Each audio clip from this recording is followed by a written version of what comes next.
Welcome back to Up North Kitchen. Today we'll be making a special dish for you, and this is for Valentine's Day. We're going to be making creme brulee, and it sounds really fancy, but it's actually really easy to make. Alright, so first we're going to start by separating 5 eggs, and I just need this bowl to work in, so I'm just going to move those out.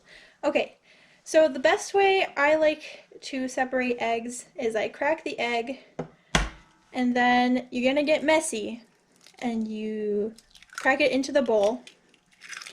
Then you take your hand and you scoop out the egg yolk. You can do the classic method of trying to get them in between the eggshells, but I find that that breaks the yolk fairly easy. So this is the way I like to do it. Crack into the bowl and grab the egg yolk. They also make special tools that you can like suck up the egg yolk with. I haven't tried those myself, but this is the way I prefer to do it. And you just want the yolks for this recipe. 3.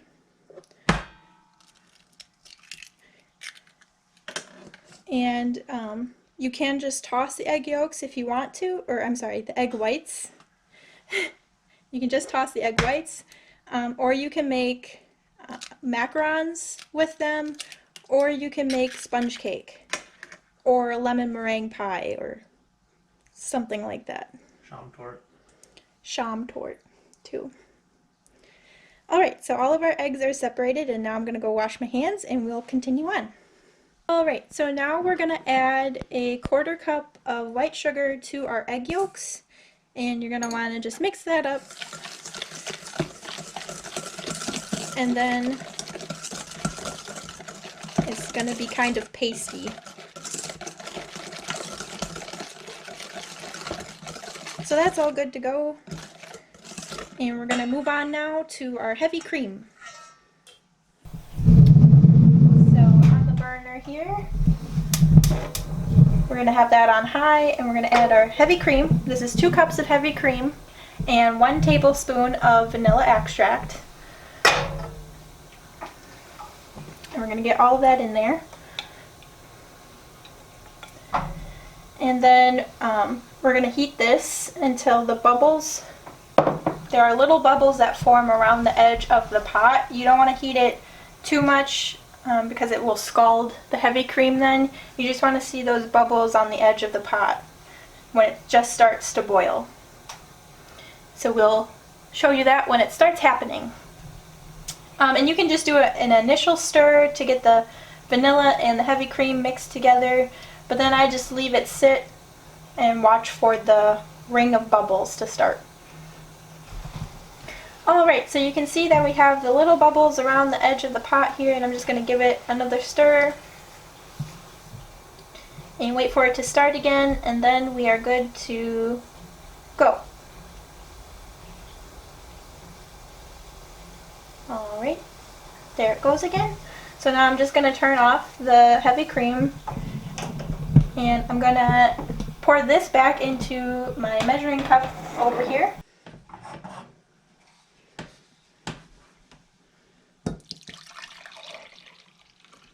And this is just going to make it easier to pour it into our eggs. And so now what we're going to do is temper our eggs.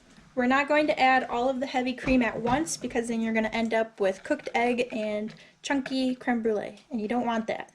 So you just add a little bit at a time and stir. And then you add a little bit more and stir. And then once you've added about a 1/2 cup of the hot heavy cream to the eggs, you can add the rest. So a little bit more.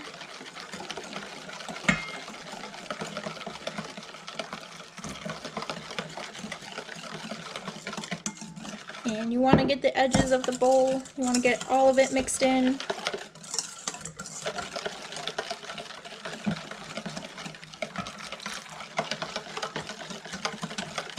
And you'll know you added it too quickly because you will end up with scrambled eggs. and you don't want that. If you have that happen, you're just gonna have to start all over. Alright, and now I'm just gonna add in the rest of it slowly while I'm still whisking. If you add it too fast, would it be too whiskey? That's whiskey business. Love cooking puns. Okay. So then the next step here is to pour this. We have a giant measuring cup here with a fine mesh sieve, and I'm just going to pour that through the sieve so that if there are any chunks, we can get them out. And see, there was a little bit of chunks in there. Such an appetizing word. Okay, so I'm going to set that aside now. And here I have, you can use like a glass baking dish that's 9 by 13. And then I have these ramekins, and they hold about a half cup. Otherwise, if you don't have these fancy ramekins, Pyrex makes glass dishes, and they have, I think, like a 4-ounce dish. You can use those too. I've done that before. So then you're just going to add the mixture into the ramekins, and I don't know if you can see it, but they have a little line in the ramekin, and I'm just going to fill it up to that line.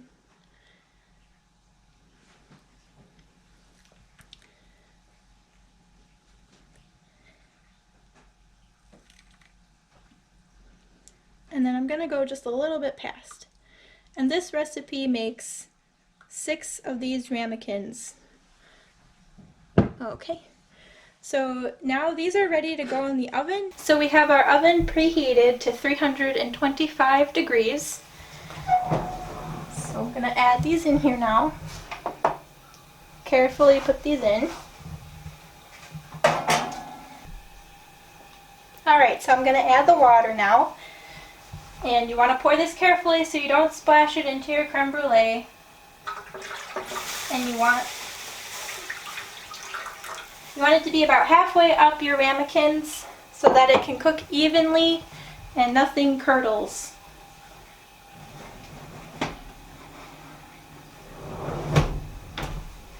Alright, so now that's going to cook for 45 to 50 minutes.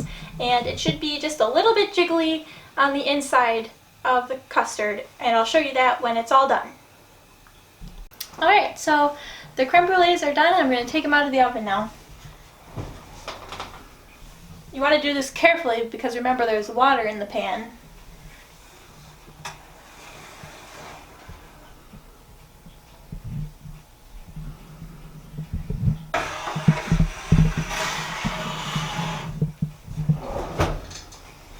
Okay, so they're just a little bit jiggly in the middle, and that's what you want. However, our dial here on the oven got bumped up temperature, so it was cooking at 350, 375. So the creme brulees got a little bit more brown. You don't want that. You want them to be a nice, creamy, golden yellow color on top. And you want to let your creme brulees cool in their water bath. This is gonna just carry over, cook the inside of the custard. That means it's gonna cook still while it's just sitting here based off of the internal temperature and the temperature of the water. And then you know they are cooled enough when you can grab the ramekin. Right now I'm not gonna touch it because it just came out. Alright, so now we're going to be making chocolate covered cherries. And what I have here is a 1/4 cup of dark chocolate chips, and these are maraschino cherries with the stems still attached, and I have some decoration crystal sugar here. You want to make sure your cherries are patted off and that they are nice and dry. You don't want any liquid on them, otherwise your chocolate will not stick. So I'm going to melt the chocolate now, and you want to melt this in the microwave for 10 seconds at a time, and after each time, stir. Once you see that the chocolate chips are starting to melt, give them 5 more seconds and stir, because you don't want them to burn. Otherwise, you have to start all over. So I'm going to microwave those now and I'll come back to cover them. Okay, now that our chocolate is melted, this was dark chocolate, and I'm going to be dipping our cherries in the chocolate now. Like I have stressed before, you want to make sure that the cherries are thoroughly dried off. Take another paper towel, pat them off, let them drain while you're melting your chocolate chips. And so what I'm going to do is I used a shallow dish to melt my chocolate chips in. And this is just going to make it easier for me to dip my cherries in there. So I'm going to just use my spatula and push all the chocolate to one side. Grab the cherry by the base of the stem and dip. And then I kind of just swipe off the edge there. I'll show you again. Take the cherry, dip,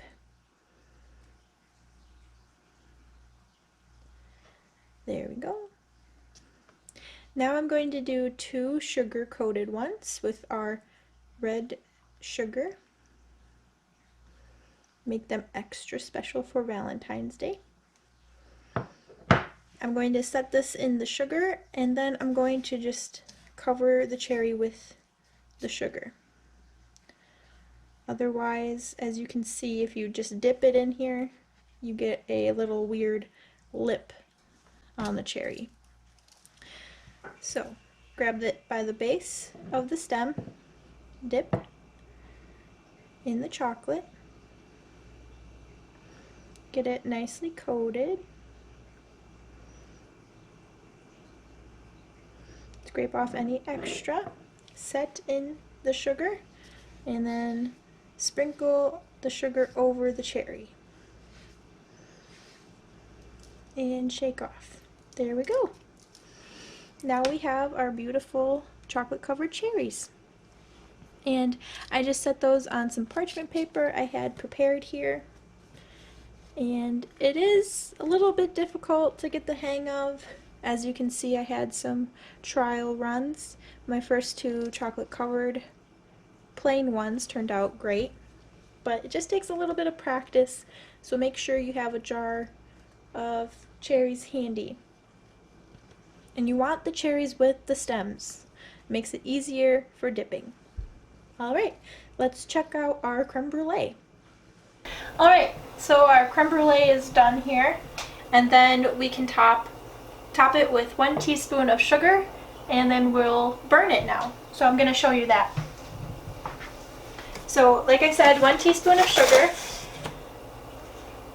without the cat hair, and just sprinkle that over your creme brulee. You kind of want it to be even all over, so you can get a nice burning. And then you want to take and you spread it out with your finger a little bit. Get it all the way to the edges. And then you can do this in the oven if you have a broiler on your oven, or the best way to do it is with a blowtorch. So we're going to do it that way, and I'll just show you the burning process now.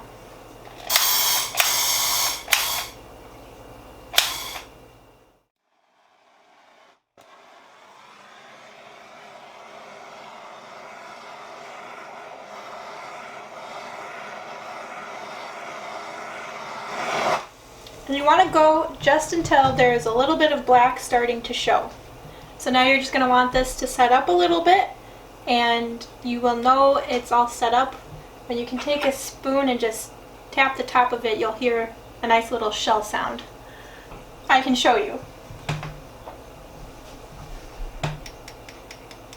That one has a nice shell on it.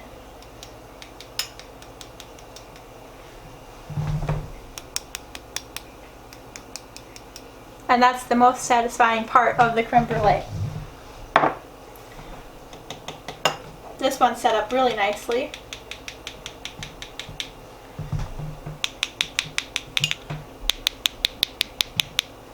That's perfect. Alright, so here is our finished creme brulee. This is like my favorite dessert. I know I said that about the pretzel salad stuff, but this is actually my favorite dessert. If I can get this, I will get it. But just listen to that sugar. Alright, now I'm going to just break into it. And that's what I love about creme brulee, is the broken glass shards. Whoops. The cherries in there. Mmm. Mmm. So good. It's like it's creamy, custardy, chocolatey. My favorite. Now I'll take a bite of the creme brulee. Mmm. It's nice and creamy. Very vanilla-y. The sugar adds a nice little crunch to the dessert. It's just overall 10 out of 10. Recommend making it. It's super easy, like I said before. It just sounds really fancy and hard, but give it a go with your sweetie or even just for yourself this Valentine's Day. It's delicious. I recommend it. The recipe is down in the description below, and you can find it on our Facebook page, Up North Kitchen. Alright, give it a try.